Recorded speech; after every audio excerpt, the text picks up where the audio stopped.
ప్రియమైన దేవుని వారలారా, ఈ దినమున కొరకై దేవుడు మనకు ఏర్పరిచిన వాగ్దానము 90వ కీర్తన 14వ వచనము.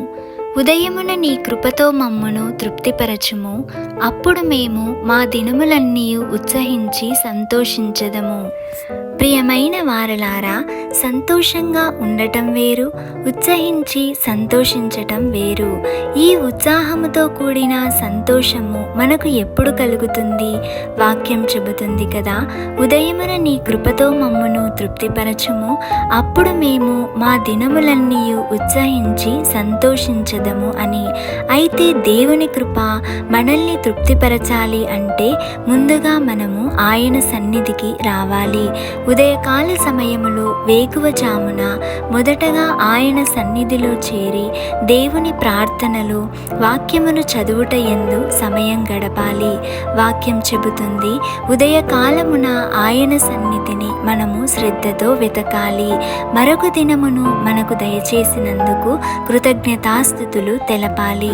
అలాగే దినమంతటికీ కావలసిన కృపను దేవుని సన్నిధిలో మనము పొందుకోవాలి. ఆ రీతిగా మనం చేయగలిగితే దేవుడు తన కృపతో మనల్ని తృప్తిపరుస్తాడు. అప్పుడు మనము ఏ స్థితిలో ఉన్నా సరే హృదయమందు ఉత్సహించి సంతోషించే వారిగా ఉంటాము. ఆ రీతిగా మనందరము కూడా ఉండాలి అని ప్రార్థిస్తాం. ప్రార్థన.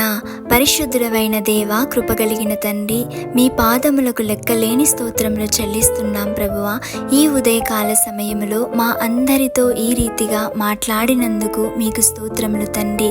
అవును యేసయ్య, ఉదయకాల సమయమున వేకువజామున లేచి ప్రభువా నీ సన్నిధిలో మొరపెట్టే వారముగా, నీ కృపను మేమందరము కూడా పొందుకునే వారముగా ఉండే భాగ్యమును మాకు అనుగ్రహించండి.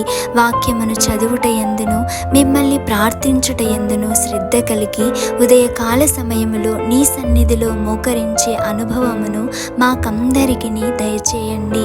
మా దినములన్నీ కూడా ఉత్సహించి సంతోషించే వారముగా మీ మెండైన దీవెనలతో కృపతో మమ్మల్ని తృప్తిపరచుమని నజరేయుడైన యేసు నామంలో అడిగి వేడుకొని పొందియున్నాము తండ్రి. ఆమేన్.